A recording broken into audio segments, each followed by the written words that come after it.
She pulls the dart out by the flickering firelight, her hand steady and her face giving nothing away to the shadows. The stranger lies unconscious on her floor, breathing in shallow, ragged pulls, while she quickly runs through everything she knows about his condition. 2 bullet wounds, significant blood loss, and a fever that is just starting to take hold are all manageable problems because she has seen much worse. But the dart in her hand is not a bullet or a blade. It is thin as a finger bone with a black lacquered shaft and silk-wrapped fletching, and the hollow tip is packed with a dark paste that smells of wormwood and something far older she refuses to name out loud. She knows exactly what it is, even if she won't say it. She goes completely still with the dart held between her fingers as the firelight catches the lacquer. Her hands do not shake, which is the one thing you can always count on with her. But something deep underneath her muscle and calm goes cold in a way the New Mexico winter has not managed in 2 years. She recognizes this dart and knows exactly who made it, what it represents, and why it has finally appeared here. The only question sitting in the room with her now is not what this means, but how close they actually are.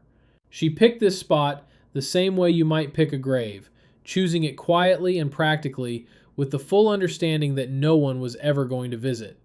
The cabin sits at the end of a trail that stopped being a trail about a mile back, tucked under a granite shelf on the east face of the Sangre de Cristos, where the pines grow dense enough to block the wind but never the cold. She has spent 2 winters here where the roof held and the walls held, but the silence was always the best thing about the place. Inside the small room, bundles of dried herbs hang from every rafter, including mugwort, licorice root, and skullcap. These are things that do not naturally grow in New Mexico, so she carried them west in cloth bags and grew them in small pots near the south-facing window.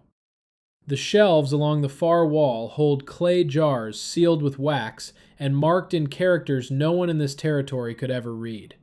This is Campo, the old medicine her mother's family practiced long before her father's world swallowed everything else she once knew. In the far corner sits a locked cedar trunk she hasn't opened in 2 years because she doesn't need to, and whatever is inside can stay there for all she cares.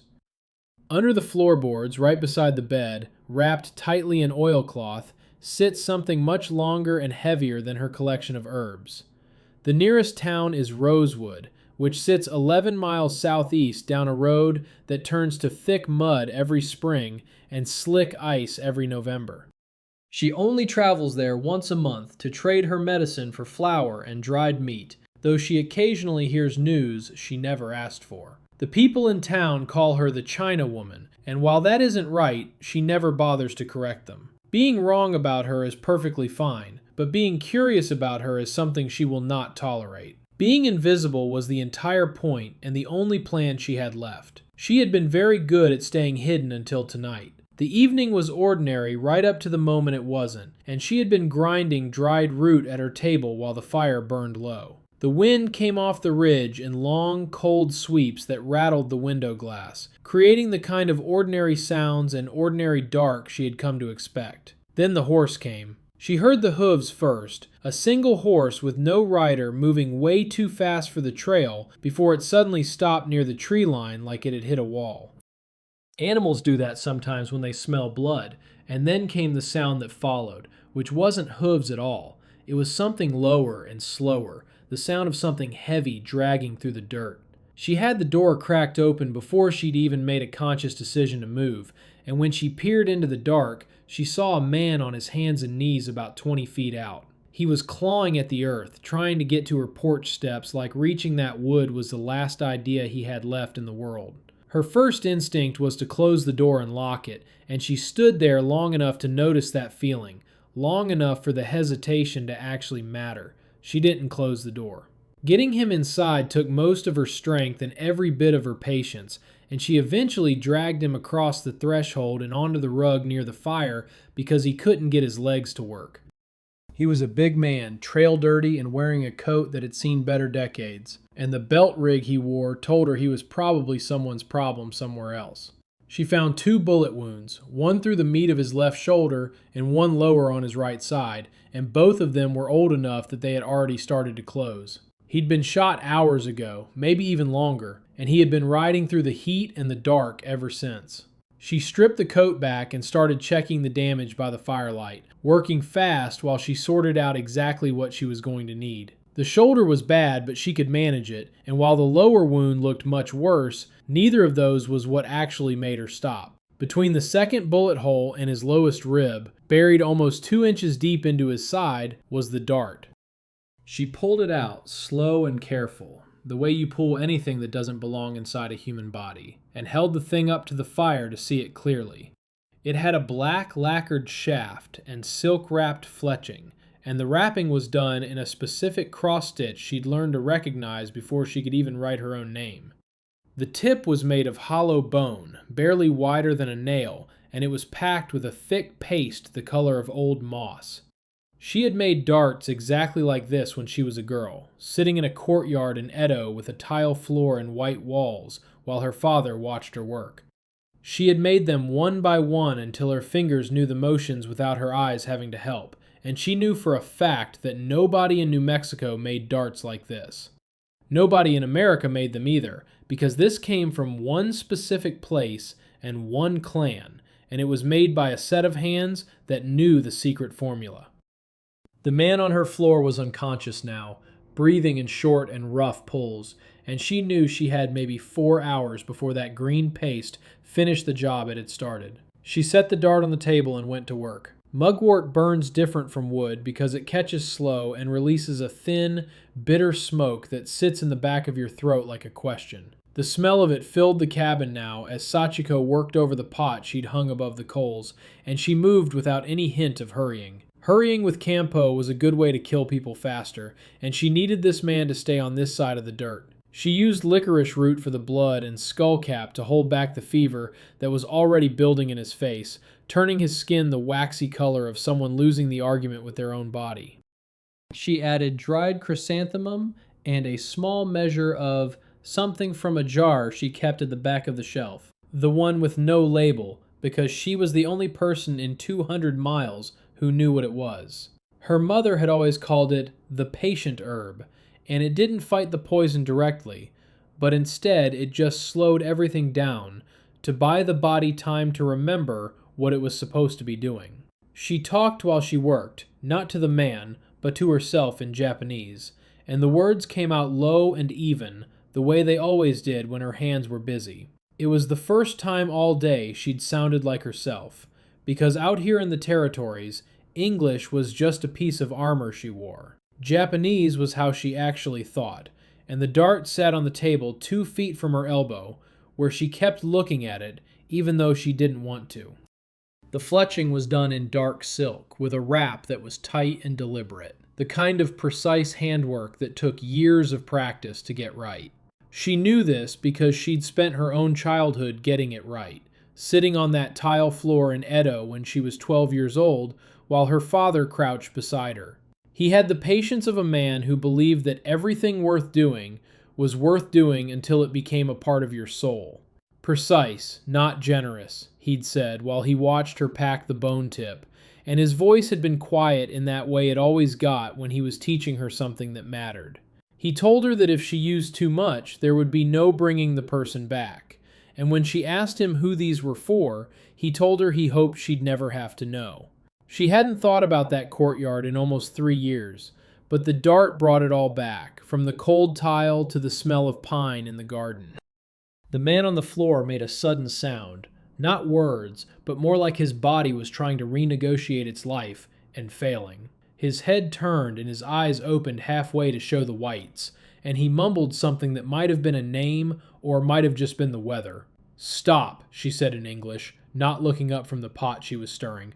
"Don't talk and don't move. Just breathe." He made another rough sound in his throat.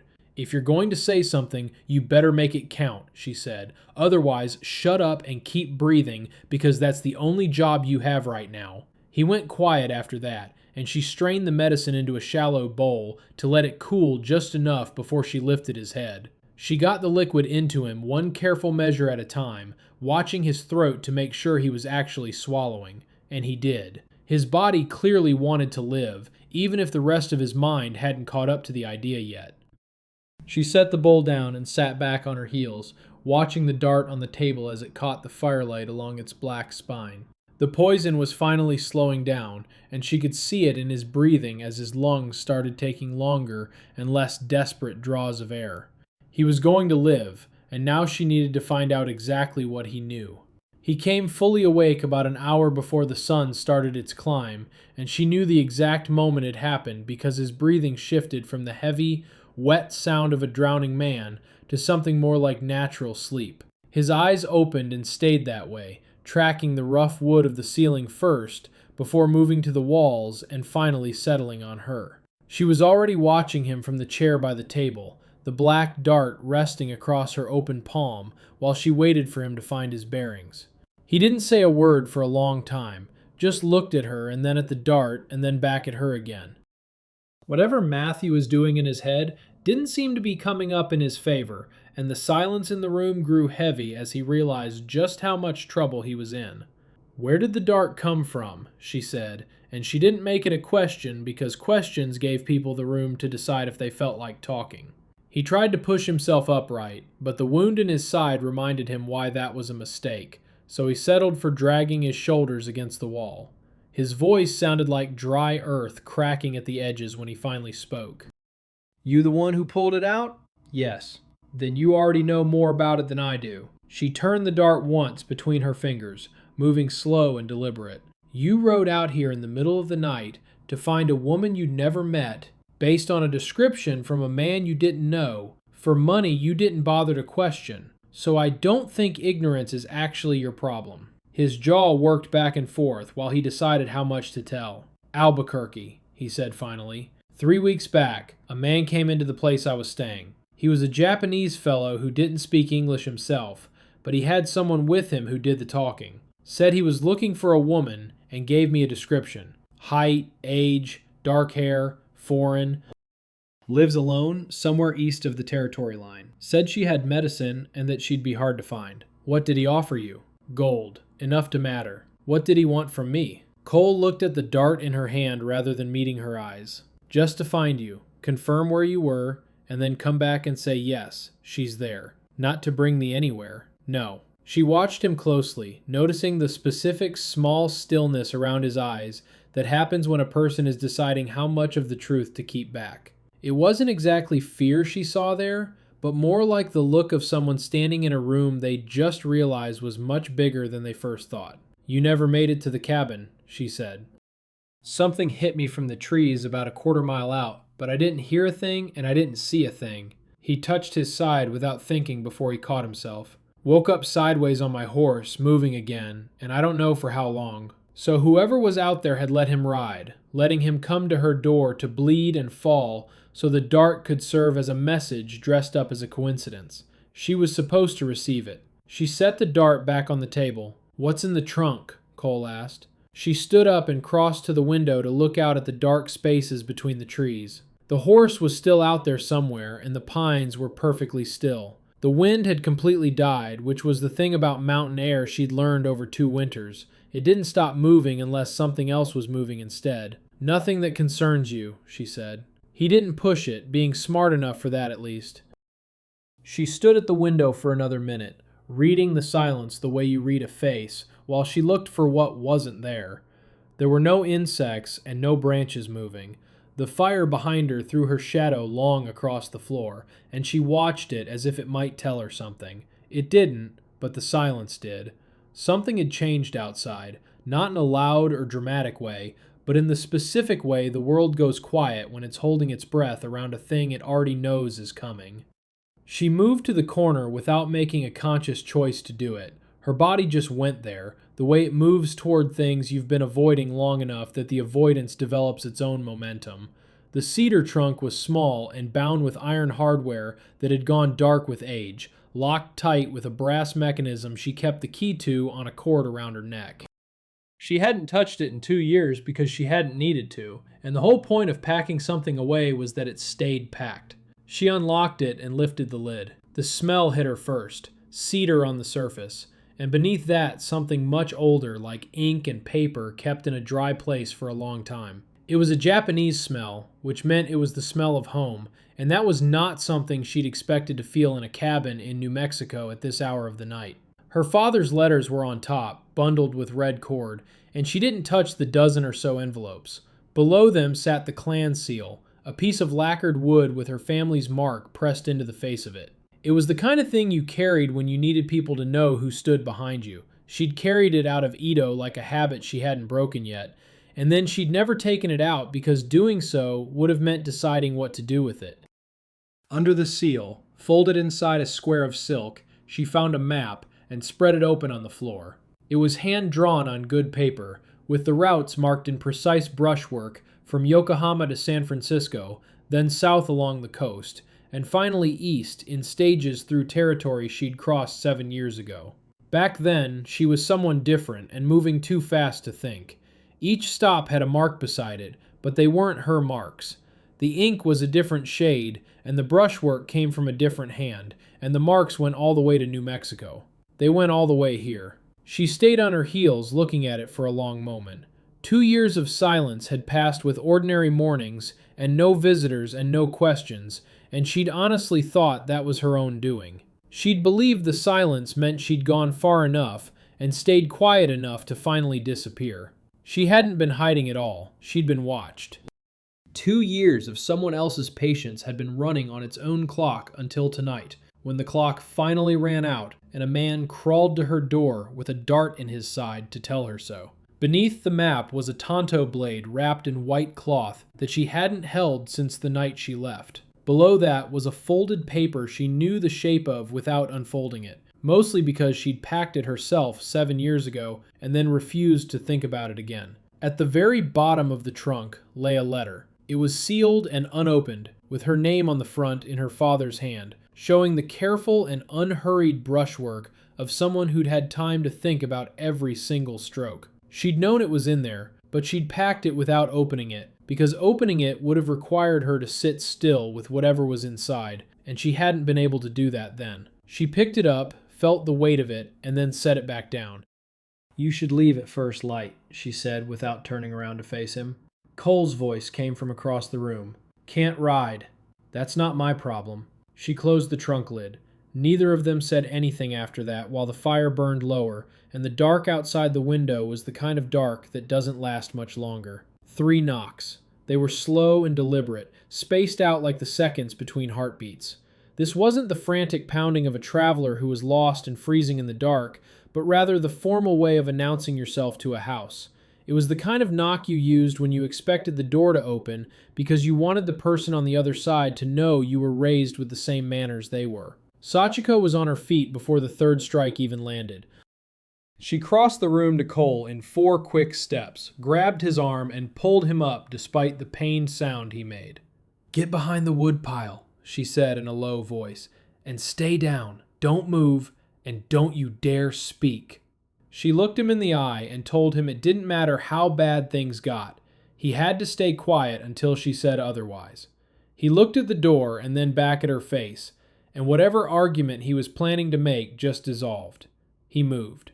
She went to the floorboards right beside the bed and lifted a specific plank to pull out an oilcloth bundle. Her hands knew the katana without her even having to look down, and the weight of the sword settled into her grip like an old friend returning to where it belonged. Even though she hadn't held the weapon in 2 years, the steel didn't seem to care about the time apart. She stood to the side of the door and pulled it open.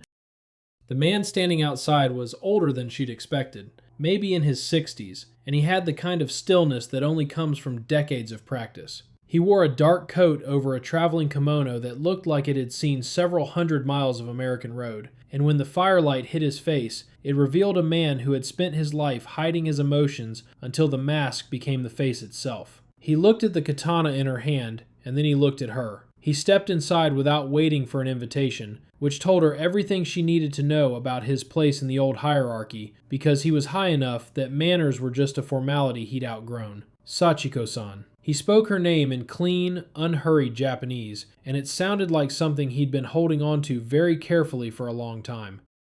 Sato. She knew the name before she even said it, pulling the memory from the trunk and the map on the floor, And that's when she realized the brushwork on her route was his.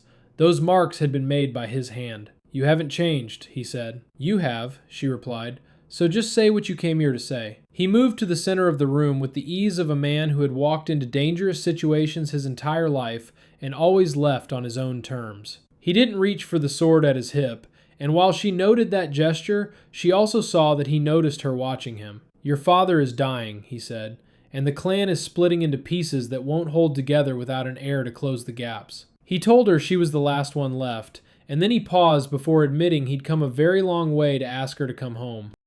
"No, Sachiko, I left and that was my answer, so nothing that happens now is going to change the question." Sato stayed quiet for a moment, not because he was shocked by her refusal, but because he was figuring out which piece of the game to move next. "The clan sent men before me," he said, "3 of them over the last year, and I managed to intercept 2 before they could reach you." He glanced over at the dart sitting on the table and mentioned that he'd intercepted the 3rd one just a quarter mile from her door. The whole situation finally made sense to her. Sato hadn't sent Cole to her cabin, he had shot Cole himself, but he didn't do it to kill the man, he did it to stop him and buy her a warning that was wrapped inside a crisis, creating a message she'd have to save a life just to read. "You don't owe me anything," he said, "and I know that, but the others who are coming won't bother to ask because they have orders that don't include the word please." Behind the woodpile, Cole shifted his weight just enough for a boot sole to drag half an inch against the floor. It was barely a sound, but in that silence, it was enough. Sato's right hand moved to the hilt of his sword, not to draw it, but just arriving there the way a hand finds a doorframe in a pitch-black room by pure instinct. The air in the cabin shifted instantly. There were 3 people and 12 feet of floor between them, and the fire was burning down to coals that weren't going to last through the hour. Cole stood up. She didn't see it coming, though she really should have, because she'd told him to stay down, and that meant he'd been debating whether to listen to her ever since. Now he was standing with his hand against the wall and his jaw set tight, looking like a man who had decided that being useless was a lot worse than being shot. Sato drew his blade. Sachiko moved first. She crossed the distance in 2 steps and slammed her shoulder into Sato's sword arm before the blade could even clear the scabbard, driving him back into the shelf on the far wall. The whole thing came crashing down, sending clay jars and dried herbs and the iron hook for her medicine pot onto the floor in a mess that filled the cabin with the sharp smell of broken skullcap and spilled licorice root. Sato recovered faster than a man his age should have been able to. He redirected her momentum to get clear, and suddenly the katana was up between them. She had an answer for that, too. They moved through the tiny space of the cabin, which only gave them a few feet in any direction, using the table as a barrier for one exchange before moving past it. He was good, just like the stories her father used to tell, and he had the advantage of reach along with 30 years of experience in his hands. But the cabin belonged to her, and she knew exactly where the floor dipped by the hearth and which board by the bed was loose, and she knew the smoke from the fire would sting his eyes a split second before it hit hers. She let him push her toward the fireplace so he would think he was winning the ground. The katana scraped against the stone as he swung it across, making a sound like the world was tearing at the seams, but she was already ducking under the strike. She got inside his guard and drove the heel of her hand up under his wrist, forcing his blade into the ceiling beam where it stuck fast. His grip broke, and she had her forearm across his throat with all her weight behind it before the sound of the metal hitting wood had even faded. They hit the floor together, but she was the one who came up on top, with the katana in her hand and the tip of the blade resting at the base of his jaw. Both of them were breathing hard. The herb shelf was a total wreck, and the medicine pot had rolled all the way to the door before stopping. Across the room, Cole had flattened himself against the woodpile and was holding perfectly still, which was honestly the first smart thing he'd done since he woke up. Sato looked up at her, and he wasn't afraid, but he had a look on his face that was something close to pride. "The letter," he said, his voice remaining steady even with the steel pressing against his throat. "It's at the bottom of the trunk, and your father wrote it the very morning you left, asking me to keep it until I found you. He took a short breath and remarked that 7 years is a very long time to carry a letter. She held the blade right where it was while she read his face, but she didn't find a single thing there that she didn't believe. She stepped back and let him get up. He rose slowly and straightened his coat with both hands, showing the quiet dignity of a man who was reclaiming himself after a loss. He walked over to the door and opened it, letting the cold air from the ridge hit every open wound in the room like a flat wave. He stopped in the doorway without looking back. "The others are going to come," he said, "and it doesn't matter if you go back or not because that part of the future is already decided." Then he walked out into the night, and the darkness swallowed him whole, while the door swung back and forth on its hinges in the wind. Cole's voice drifted over from the woodpile, asking if she was all right. She didn't give him an answer because her eyes were already fixed on the trunk. The letter sat on the table for a long time before she finally touched it, and even then she just stared at the seal while the silence of the cabin pressed in from every corner. Across the room, Cole leaned his back against the rough-hewn wall, with his eyes mostly closed, but he was doing a terrible job of pretending he wasn't paying attention to her every move. Sachiko didn't mind the audience, because whatever was written on that paper had already traveled across an ocean and survived 7 years to find her, so a wounded man watching from the shadows wasn't going to change the truth of it. She broke the wax seal. Her father's brushwork looked exactly as she remembered it, showing that unhurried precision where every character settled into its place on the page like it had been born there. She read the Japanese slowly as the words moved through her quietly, but the English translation in her head only came in fragments because some things simply don't survive the crossing.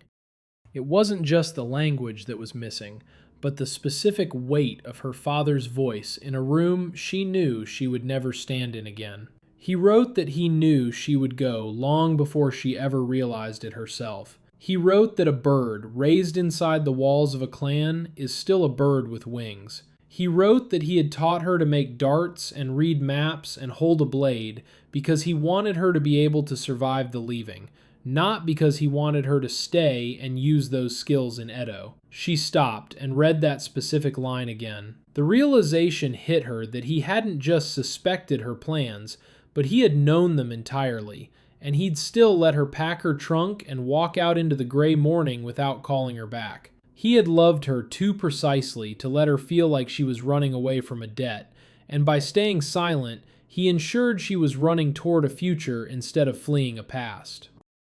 She had spent years hiding from a ghost, but the ghost had known her location the entire time and had deliberately chosen not to knock on her door.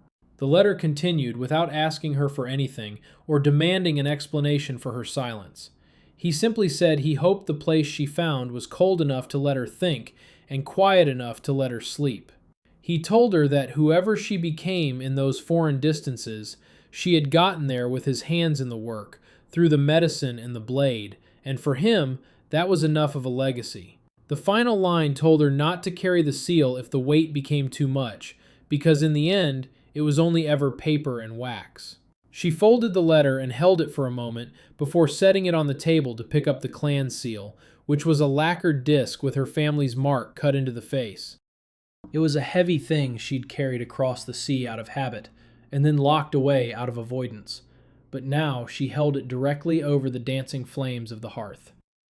The lacquer caught fire first, and then the wood underneath began to crackle, and the seal burned with a clean orange light that didn't cast any strange shadows on the walls. She didn't watch it disappear with any grand ceremony or spoken words. She just held the wood until the heat finally reached her fingertips, and then she let the remains drop into the glowing coals. The letter was folded twice more and tucked safely into the inside pocket of her coat. Cole's voice drifted over from across the room, sounding rough with sleep and the lingering edge of pain as he tried to act like he was just making conversation. "Where'd you learn to move like that?" She kept her eyes on the fire. "My father." "He teach you the medicine too?" "My mother taught me the medicine, but my father taught me everything that goes wrong when the medicine isn't enough to fix things." A long pause followed while the coals shifted and settled into the ash. "What was he?" She thought about how to answer that without using a title or a clan name or the role she had spent 7 years trying to outrun. She wanted to give him the real truth. "He was someone who loved me more than he loved his own legacy," she said. Cole didn't have a response for that, and honestly, neither did she. Dawn was approaching, and she could feel the change in the air before the light actually hit the window, as the cold outside thinned and the darkness lost its solid weight. The cabin smelled like wood smoke and bitter mugwort and broken clay, but there was something else in the air that was harder to name. It felt like something that had been pressing against her walls for 2 years had finally decided to stop pushing. Cole rode out at first light, alive only because she had intervened, and he didn't look back once as he disappeared into the trees. Sachiko stood in the open doorway until the pines finally swallowed him up, feeling the letter in her pocket and knowing the dart was still resting on the windowsill behind her. She had decided to keep both of them for reasons she didn't quite understand yet, but she had a feeling the answers would come the next time someone arrived at her door. And they would definitely come, because Sato had been very clear about what was following her. If you want to be here when they show up, make sure to subscribe, because this story is far from finished.